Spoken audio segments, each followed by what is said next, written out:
Il y a des bruits de bottes à la frontière russo-ukrainienne. Le Kremlin y a récemment mobilisé 175 000 soldats.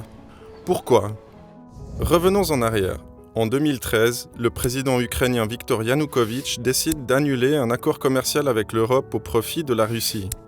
S'ensuivent des contestations. En 2014, tout s'accélère. On tire à balles réelles et bientôt, Yanukovych, également accusé d'avoir détourné plus de 80 milliards de francs, fuit en Russie.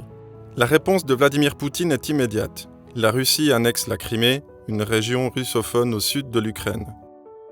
À l'est, les provinces de Lugansk et Donetsk proclament leur indépendance. La région, que l'on appelle aussi le Donbass, est un poumon industriel de l'Ukraine.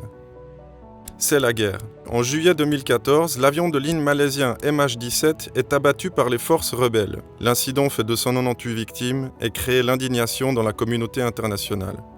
Le conflit s'enlise et comme toujours, ce sont les populations civiles qui en payent le prix. Les hivers sont rudes dans le Donbass. La Russie, qui agit en grande puissance, craint de voir l'Ukraine tomber dans l'escarcelle de l'OTAN et cherche à garder les régions russophones sous son influence. Ces récents mouvements de troupes vont-ils amener à une invasion de l'Ukraine ? Ce serait alors la plus grande action militaire en Europe depuis la Seconde Guerre mondiale. Le contrat commercial entre Kiev et l'Union européenne a, lui, été ratifié en 2017.